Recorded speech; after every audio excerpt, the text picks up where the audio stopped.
One of the reasons we've been able to grow tremendously in the last 3.5 years, from 4.5 million to projected 18 million this year, is being better priced.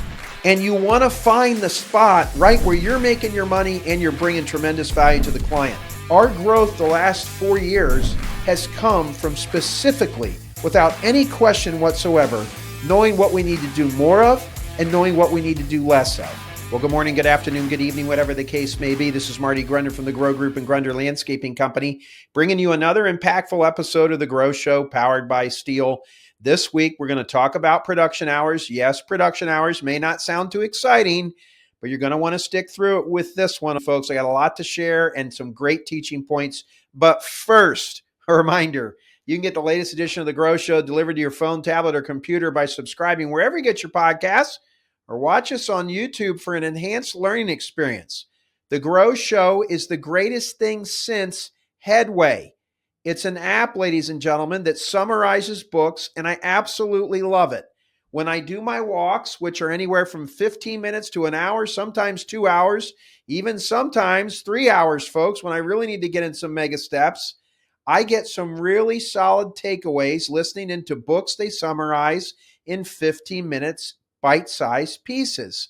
They highlight things from that book. I can push a button that allows me to highlight something they just said, and I walk and I learn. I can go back and listen to them again. There's some infographics that come along with the particular subscription that I subscribe to, and I've learned a lot. I've gotten some great tips. I've shared them with my teams at Grunder Landscaping and the Grow Group. I've shared them with my clients and my work as an executive coach in the Grow Group. So go to makeheadway.com, makeheadway.com, and check it out. I believe there's a free trial on there. See what you think of it. Might be a way of you learning some more. Hope it helps you. Now on to this week's edition of The Grow Show, powered by Steel. I'm here in the Steel Studios on the campus of Grunder Landscaping Company in Southwest Ohio, and we're going to talk about production hours today, ladies and gentlemen. Now, no newsflash, but we sell time. And the sooner you understand that, and when I say understand that, I mean really understand that. Like, if you don't get the fact that every hour that you have a chance there, that you're paying somebody for labor, the more of those hours throughout the day have to be billable rather than unbillable. You don't typically get paid for travel. You don't get paid for training. You don't get paid for loading and unloading, repairing things, working around the shop, all those things. We gotta understand production hours. And the sooner you, and not just you as the owner or leader, but your teams, the teams out there working in the field, the sooner they understand what production hours are, the better your company's financial performance is going to be. There's just, on the deal with hours, I remember when I got started, I didn't really pay any attention to it. I just was working hard. I didn't job cost hours. I just worked really hard and tried to make some money. As I got more involved with my business, I started to realize the significance of hours. And I was like, hey, if I guesstimated that this job would take 26 hours and it takes 35 hours, that's no good. If I guesstimated that it would take 26 hours and it took 21, okay, there you go. The early years of Grunder Landscaping, man hours were on a paper work ticket. That was the deal. We used to just do them on a Word doc. Then we evolved into Excel. We're on our 4th version of software here, believe it or not. And this last one, Aspire, is far and away the best. It's going to be one that we keep for the history of the company. But today, it's so much more than just a piece of paper. It's Aspire, and it's red and it's green. You know, before we had a paper work ticket, it would have the address, it would have the map coordinates that you would look in a map book to try to figure out where you're driving. I mean, now all that stuff is on your phone or your tablet, and it's just amazing how far we've come with that. In the early days, it was a piece of paper, and you'd hope somebody didn't lose the piece of paper, because if they lost a piece of paper, there went the directions, the directions for the job once you got on the job. There was the materials. There was a space to write down the time. I mean, there's so much stuff we used to do here at Grunder that was all about tracking hours, that is done with a data aggregator called Aspire, that it's just amazing. On Aspire, we're going to show you that right now. You're looking at our schedule board. You can see tickets here that are red, which means they're over. You can see the ones that are in green. We literally have real-time data on whether we're over on hours or not. So first, understand, no matter what method you're using to manage the hours, You got to work towards getting a piece of software or an aggregator like Aspire or LMN to do it for you. It just doesn't make any sense in the year 2025 to be doing these things manually. There's margin for error, but I think more importantly, you got to think through a couple things. So, two comments. Number one, you want to be paying your team to serve clients. You want to be paying them to get work done, not pushing papers. And I think secondarily, another thing to think about in terms of paperwork orders versus using a software product like Aspire or Element, I truly believe those two are far away from the rest of the software packages in the green industry to run your business by. Those are the two best. You're bringing young people into your team. They don't want to be handed a packet of papers. I had somebody into one of our field trips a few weeks ago, and they said, yeah, we're not really into that software. We're in our 50s and we're just not interested in doing that. The paper thing works fine and we're going to go. I was like, oh my gosh, that is a really bad thing to say. First of all, folks, teams don't want to work in that kind of environment. They want the software. They want things to be done easier. It's impossible to scale. It's impossible to organize. And also, we all should be setting our businesses up to sell them, whether that's what we want to do or not. You realize its utmost potential by having it in a position where it can run without you. And if it's this crazy paper trail of stuff that you're printing and typing and you could lose and spill cups of water or coffee on, that's just nonsense.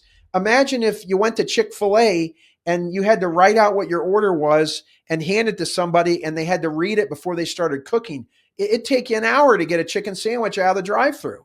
Okay, so no matter what method you're using to manage the hours, you got to work towards getting an aggregator. And I know, and praise God, we have a lot of small operators on here. I have a friend of mine. He used to be a police officer in where my house is in the township. He started a carpet cleaning business. He's doing really, really well. I'm really proud of what I see him doing. He's using a software called Jobber. And I got to say, with what I see him doing with it, it's doing really well for him.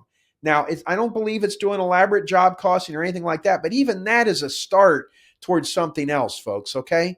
So first of all, we got to get out of the paper pushing. We got to get an aggregator that's making this easy. The other thing is human beings make mistakes. Most software does not make a mistake, okay? So you're improving the accuracy of your data and you're getting real-time feedback. And we'll talk more about where you ought to be on hours in a minute, but those are some primary thoughts I want you to process. Second, once we've embraced this concept that we got to watch man hours and that they are what we're selling, and that's where the root of our profitability is in beating the hours that we bid to do the job, which I know you all understand. And something I didn't mention, it's really important. Whether your team speaks Spanish, French, German, English, I don't care what language they speak, they're going to understand the man hours. If you sold a job for 110, it took 130, no bueno. If you sold the job for 110, it took 105, bueno. Okay, so it's a rally cry. It's a nomenclature. It's a language that everybody can understand. So first, we got to get the hours and we got to understand the importance of them. I think secondly, you got to get in some type of a cadence of going over them. At Grunder, every other week at the Aspire schedule board, which we're going to show you right now, we're going to flash that up on the screen. Our team gets together and we have an estimation standardization meeting. Everybody selling work and everybody producing work is in that meeting. It's probably grown to about 20 people. It's every Wednesday, every other Wednesday at 3:30. It's a standing meeting and everyone is standing and we're going over every job in the last 2 weeks that went over by 15% or came in under by 15%. We're looking at it both ways. Seth has built a filter in Aspire that automatically loads into a screen the jobs that went over by 15% or went under by 15%. We're talking about both of them. Aspire just makes this so easy to do, and it allows you to be on top of things.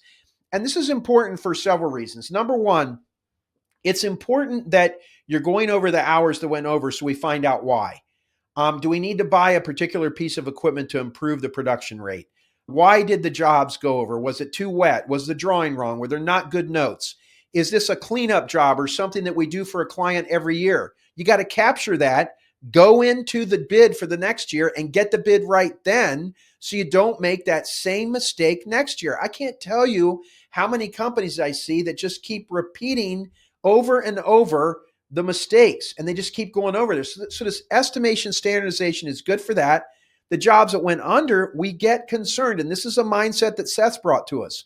One of the reasons we've been able to grow tremendously in the last 3.5 years from 4.5 million to projected 18 million this year. Looks like we're going to get it, folks. We'll see.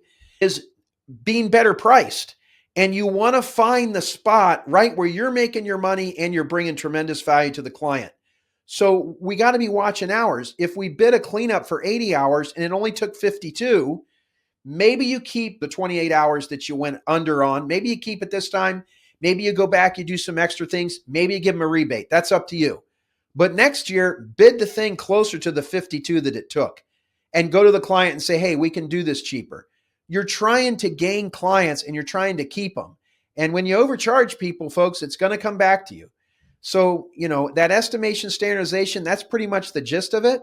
We're not just ripping on people for going over. We're also applauding them for coming in under. And, look, that was a good bid. It went under. Let's adjust it. Thank you. It's not a hillbilly conversation. Nobody's allowed to do personal attacks or anything of the sort. It's just a nice conversation about how the hours went.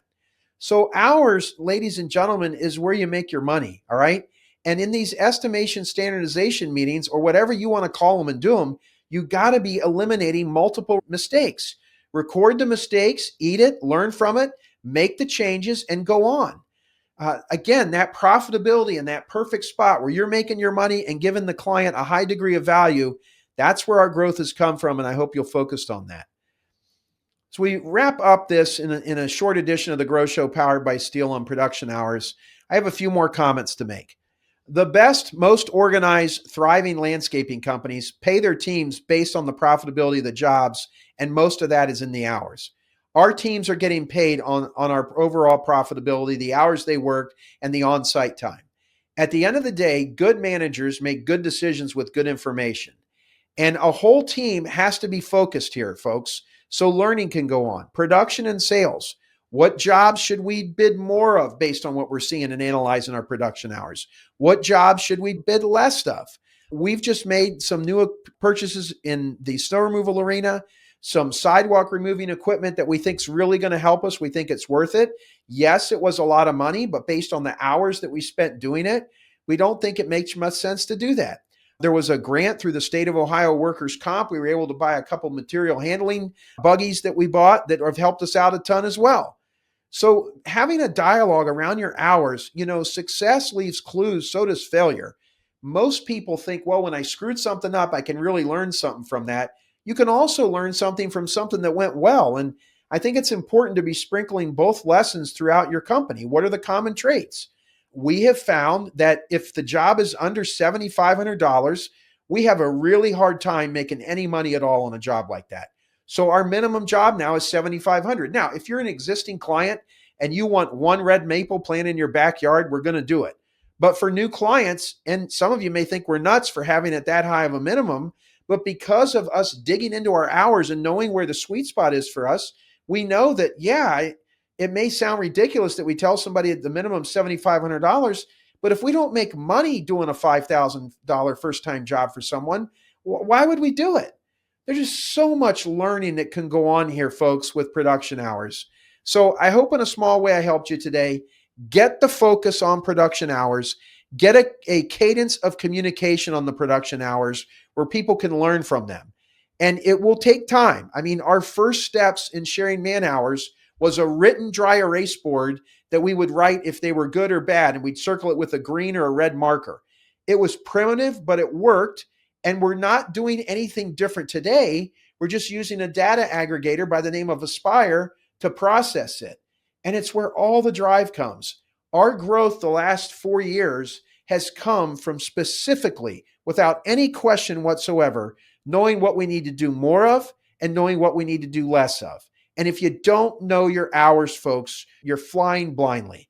If you want to learn more about this, come to one of our field trips. There's still a couple left this year. That's attached to this show. Come to Grow. There is constantly information and education that we are pushing out that helps and is rooted in the studying and the analysis, getting better, the improvements that can be gained by focused on your hours. Okay, folks, that's going to do it for this week's edition of the Grow Show powered by Steel. If you haven't done so already, subscribe to the Grow Show. And if you can, give it a rating or share a comment. That helps more success-minded landscape professionals help us. And if you really want to help us, take out your phone right now and forward this podcast, this episode, to your team or any landscape pro you know. It'd be great. Have a great day, folks. We'll talk to you next week.